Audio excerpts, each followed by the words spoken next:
mostly due to injuries. Cedric Maxwell, a former Finals MVP, missed 47 games, and Marquez Johnson, a 5-time All-Star, and the actor playing the role of Raymond in White Men Can't Jump, played in only 10 games before rupturing a disc in his neck that would essentially end his career. That dude played professional ball? Raymond? I had no idea. All right, welcome back to the show, everyone. Hope you all having a good day so far. I had a request to check out this video from Nonstop. It's called Every NBA Franchise's Worst Team Ever. I figured this would be a fun one because right off the bat, I don't really have any predictions as far as this goes because worst teams ever, man, there's been a lot throughout pretty much every franchise I've ever followed.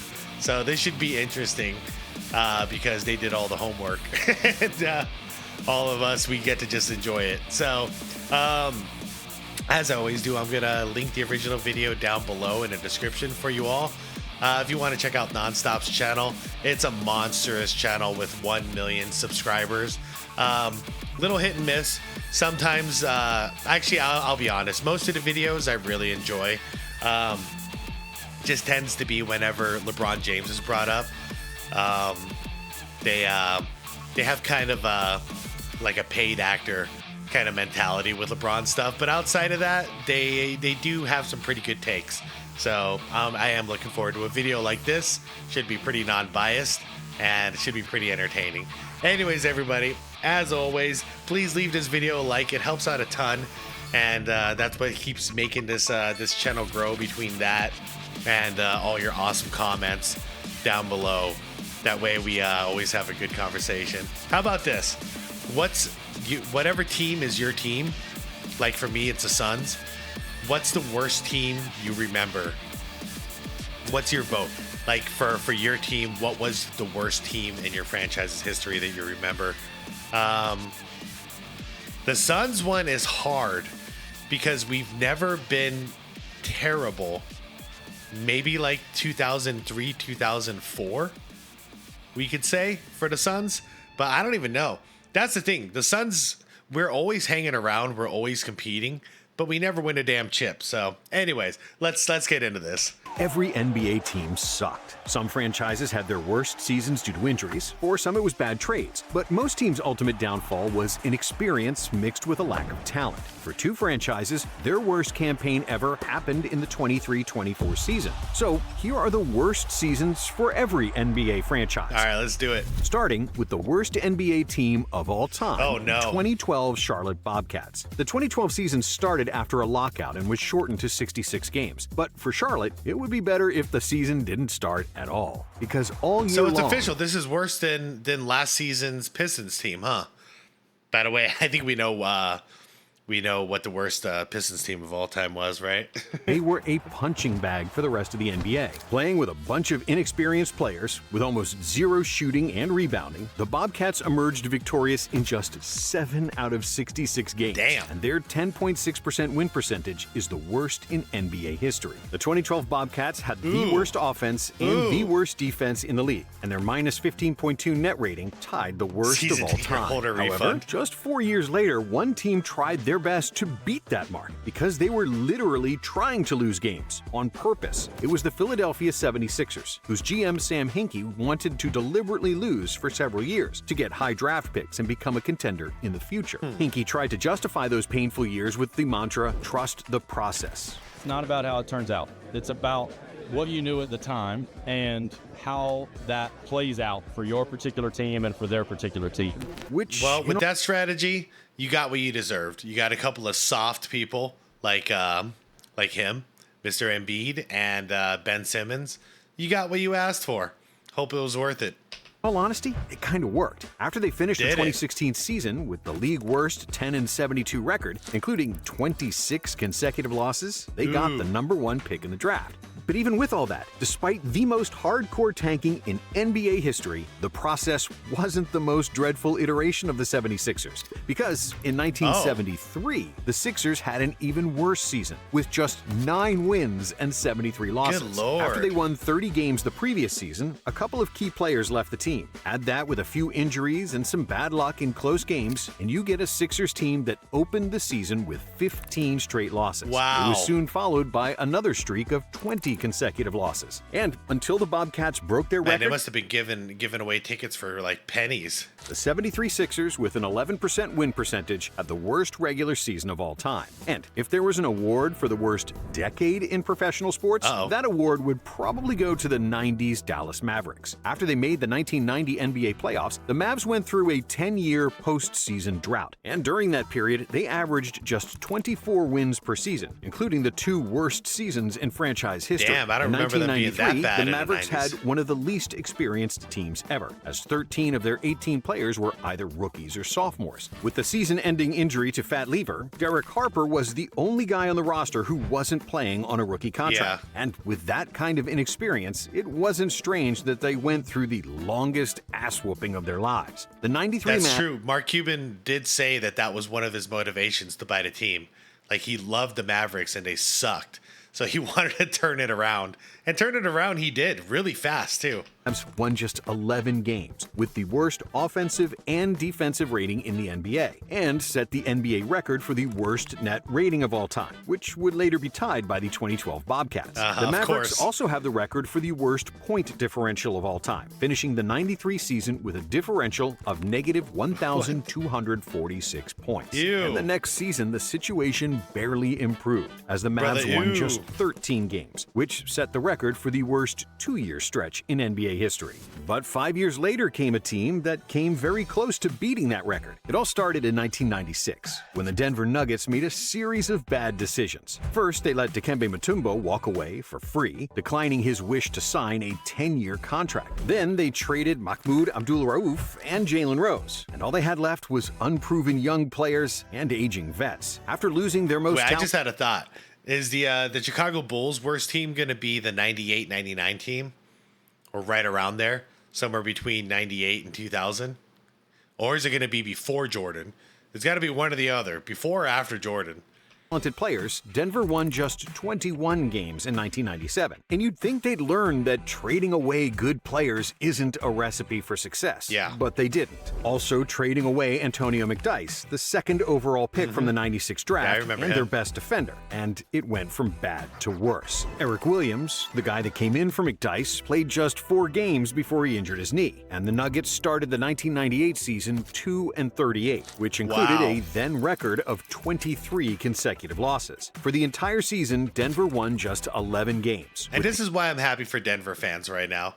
With Jokic and whatnot, and they got a championship under their belt now, and they're constantly contenders.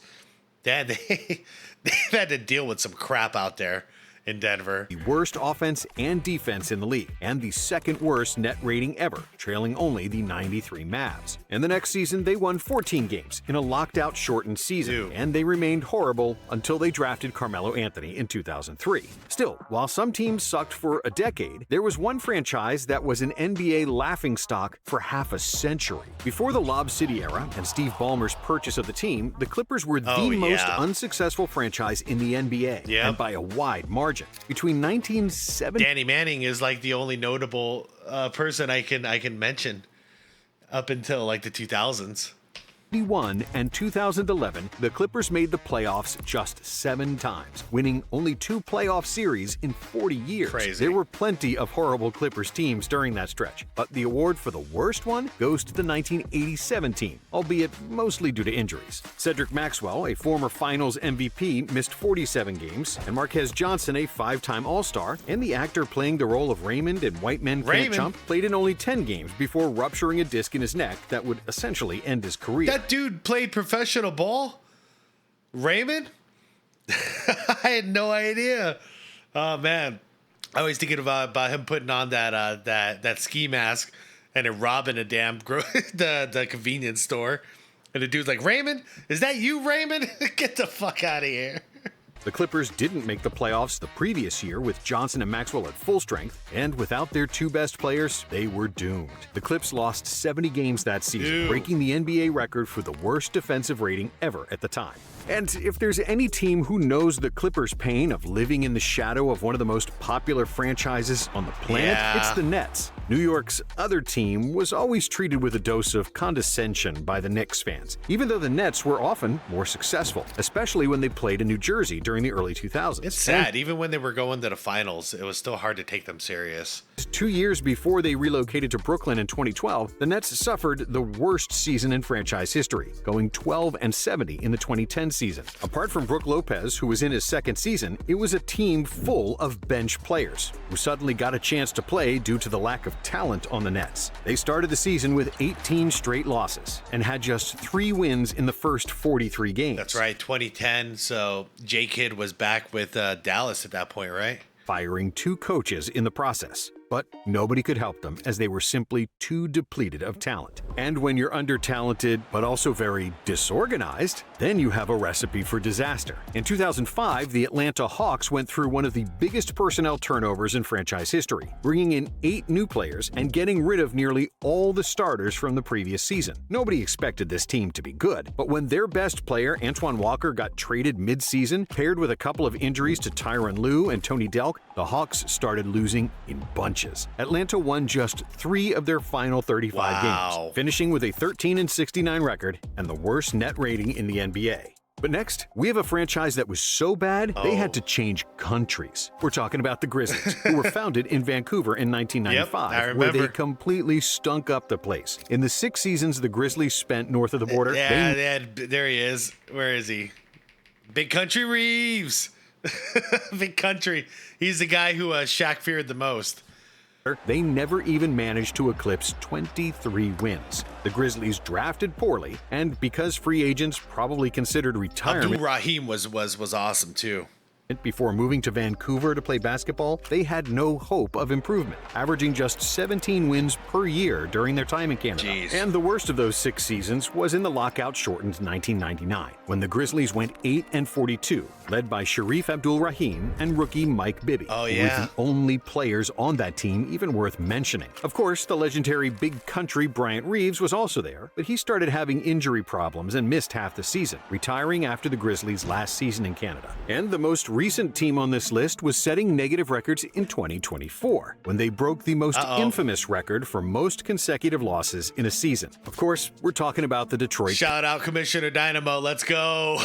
Pistons. Detroit Pistons are a horror show. Who lost 28 in a row and tied the process 76ers for most consecutive losses overall. After 43 games, the Pistons had just 4 wins and were on the pace of becoming the worst team of all time, despite paying their coach $13 million per season. And then However, Detroit managed to suck a little bit less towards the end of the year, finishing the 2024 season with 14 wins and 68 losses, avoiding more negative records. It's disgusting. Tied with the Pistons and sharing a terrible 14-68 record, we have another historic franchise, the Houston Rockets. But unlike Detroit, the Rockets' worst season happened over 40 years ago, and just 2 seasons after they made the NBA Finals. In 1981, led by Moses Malone, the Rockets stunned the NBA by making the NBA Finals as a 6th seed, where they would ultimately lose 4-2 to the Boston Celtics. But just 2 years later, due to a poor financial situation, the Rockets were forced to let Moses Malone go, despite him winning the '82 MVP and being arguably the best player in the NBA. And without Big Moses, the Rockets collapsed like a sandcastle in the rain.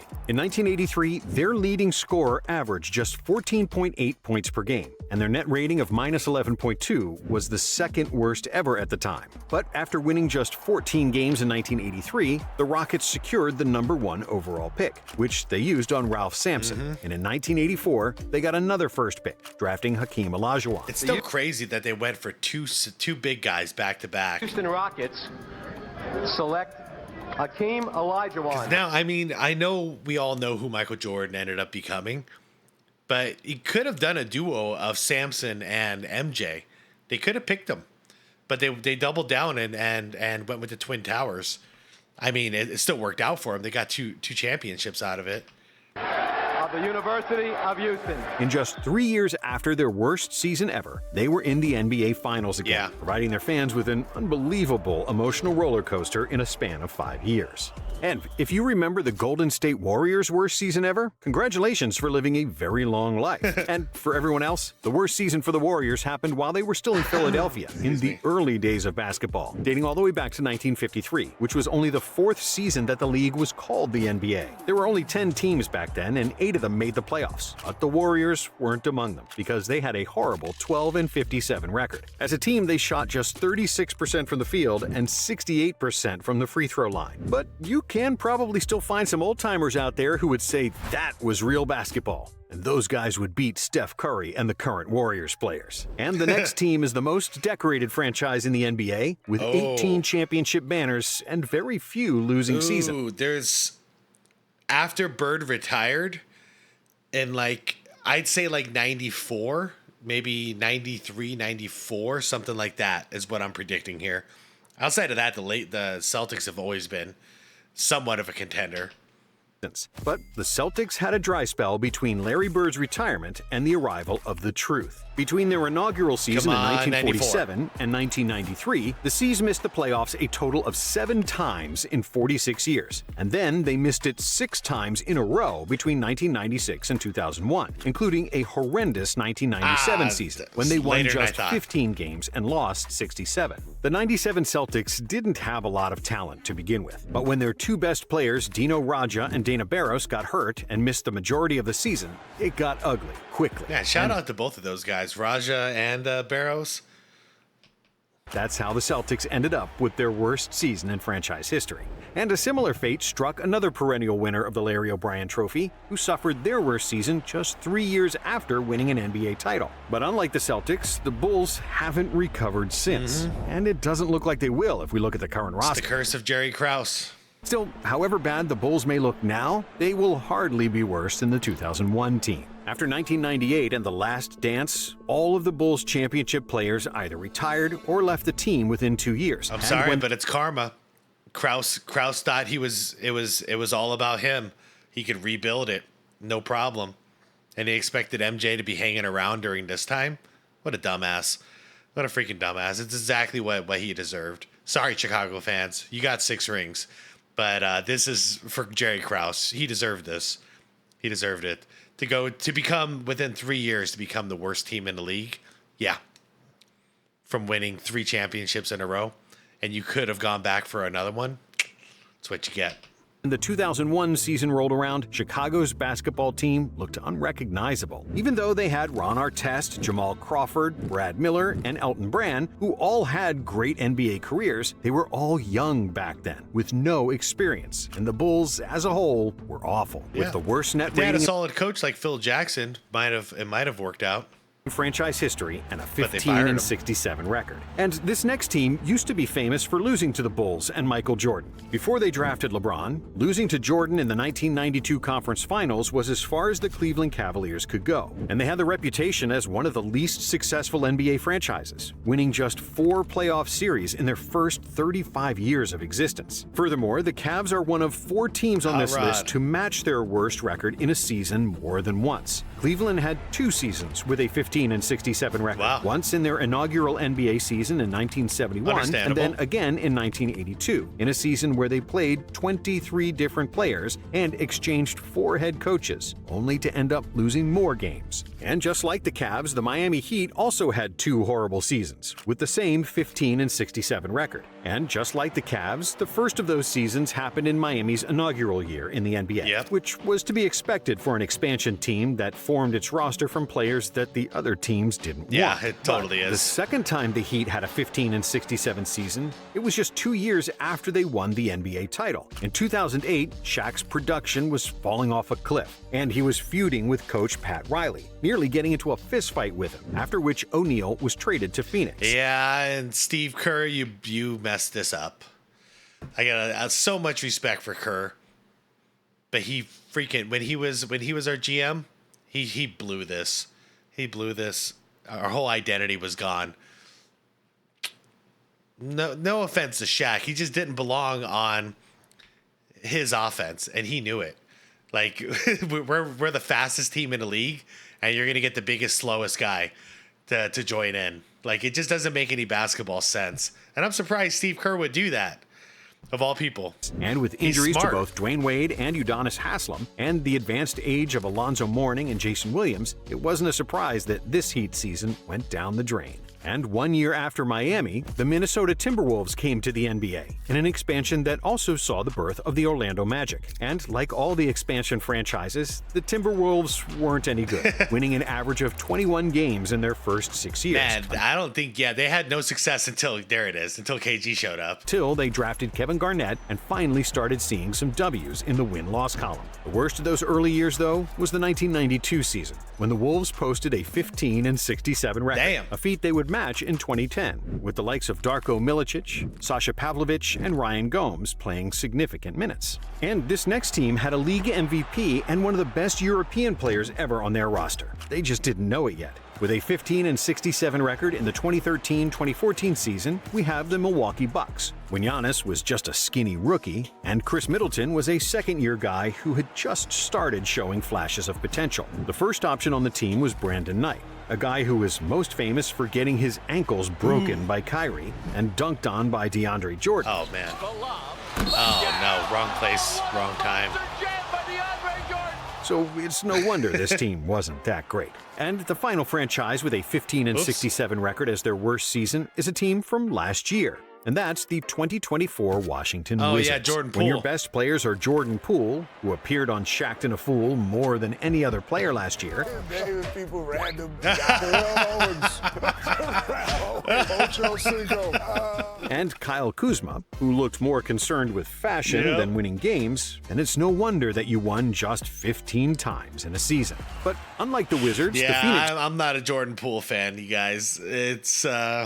Whenever I think of that Draymond Jordan Poole situation, I don't like either of them. So I'm just like, yeah, man, duke it out, punch each other. It's all good. Let's see who wins. Suns posted their worst result in their first season in the NBA. The Suns came to the league in 1968, finishing with 16 wins and 66 losses as newcomers. Come on, give me another team. Don't just stick with the first year. Of course, our first year sucked.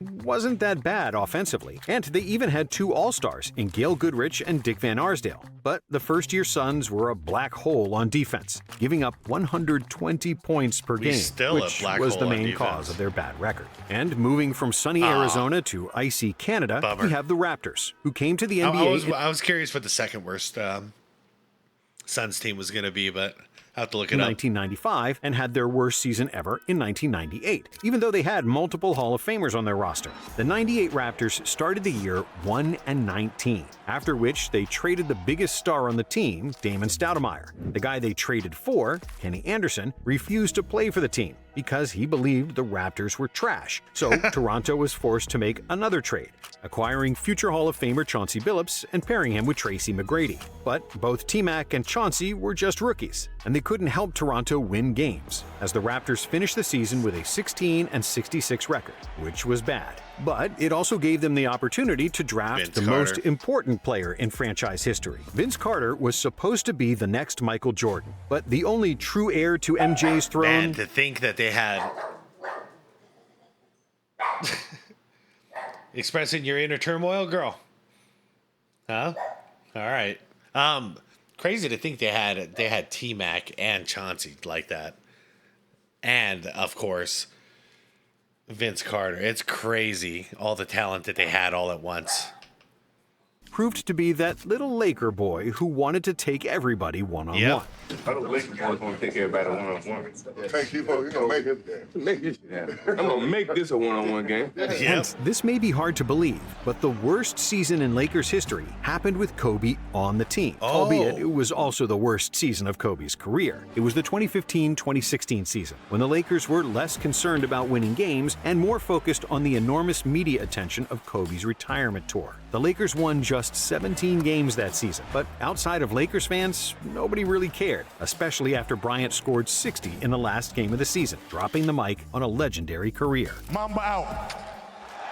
And 1 year earlier, another historic franchise had their worst season ever, But unlike the Lakers, the New York Knicks sucked for most of the 21st century, making the playoffs just 2 times from 2000 until 2010. But then they added Carmelo Anthony and Amare Stoudemire, who were supposed to take their franchise to the promised land and deliver the title they'd been missing since the 70s. But all they got was one playoff series win in 2013, followed by a 37-win season where they missed the playoffs. And then in 2015, the worst season in franchise history, with just 17 wins and a bitter taste in everyone's mouth. The New York Knicks. I don't know about you guys. Let me know in the comments.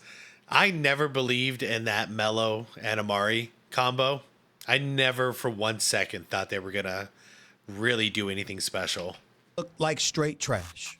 Amari's knees were giving out, Carmelo missed half the season, and the rest of the roster was discombobulated, with no continuity and sense whatsoever. And then, in 2019, it happened again, and the Knicks had another 17-65 season due to a complete lack of talent, with their roster including the likes of Kevin Knox, Emmanuel Mudiay, Dennis Smith Jr., and Mario Hezonja, all draft busts currently out of the NBA. I was going to say, another team with an all-time worst record of 17-65 is a franchise that moved a lot. From winning the 1951 NBA title as the Rochester Royals to the days of the Cincinnati Royals with Oscar Robertson, and then after short stints in Nebraska and Kansas City, the Kings finally settled in Sacramento in 1985. And despite all the moving and the tumultuous past, the worst era for the Kings happened between 2006 and 2022, when they missed the playoffs for 16 consecutive years, which is an NBA record. The most horrible among those bad years was 2009, when Kenyon Martin was the only bright spot on the team that won just 17 games and ranked near the bottom of nearly all statistical categories. And while the Kings' playoff drought was bad, only one NBA team has never even made the conference finals before, and that's the New Orleans Pelicans. After joining the league in 2002 and originally being known as the Hornets, New Orleans spent their first 2 seasons in the Eastern Conference, making the playoffs on both occasions. But in their third year, when they moved to the Western Conference, they suffered the worst season in franchise history, winning just 18 games in the 2005 season. The team started the campaign 2-29, and after the trade of Baron Davis and David Wesley, it was clear that the team was waving the white flag, and that their only hopes were to get a high draft pick. But unlike New Orleans, Chris Paul brought them some success. Some success. That's hard.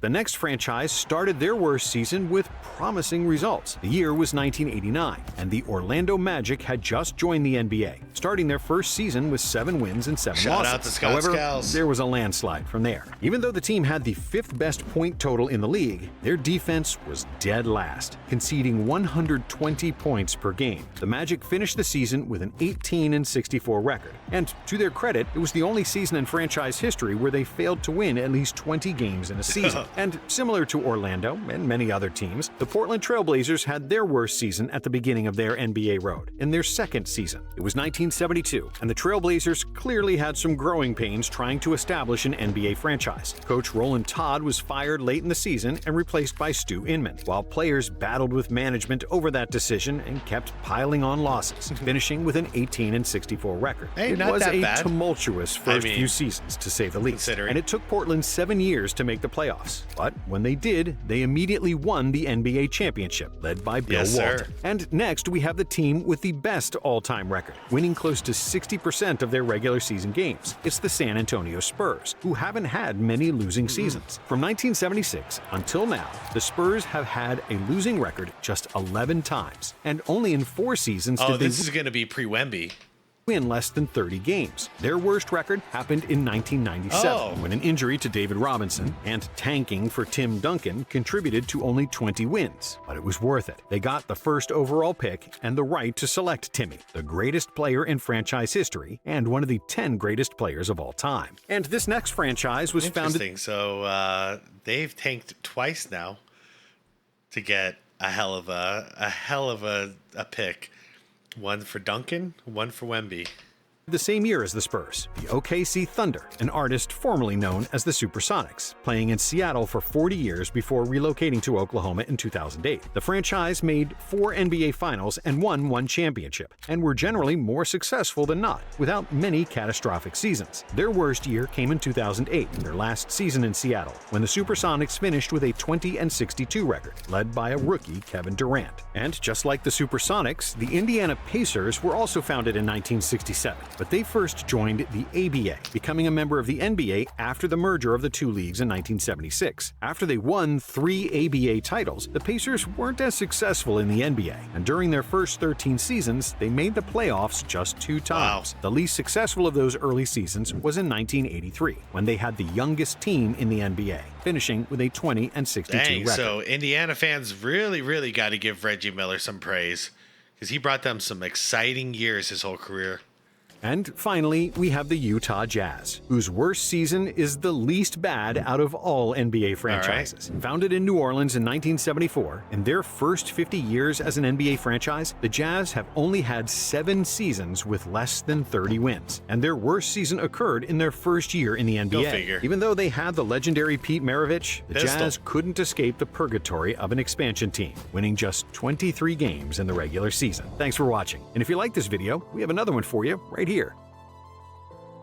I did like that video. That was good stuff. That was fun. That was a lot of fun. Yeah, good suggestion on this one. Very good suggestion. That's just a fun type of video. We all got to learn something new. And as soon as we're done here, I'm gonna go and try to figure out what the second worst Suns team of all time was. What about you guys? Did you guys get it right? Because I did not. Apparently, I flopped it. So, did you guys get it right about your teams? Anyways, everyone, let me know what you think down below. We'll have a conversation about this like we always do. I appreciate you all. I appreciate you all watching with me. It's always good stuff. Yeah, please leave this video a like. Subscribe to the channel if you want more content like this. And hit that bell notification if you want to get notified for the next video. I appreciate you all. You guys, we'll catch up soon in the comments, all right? All right, peace out for now, okay?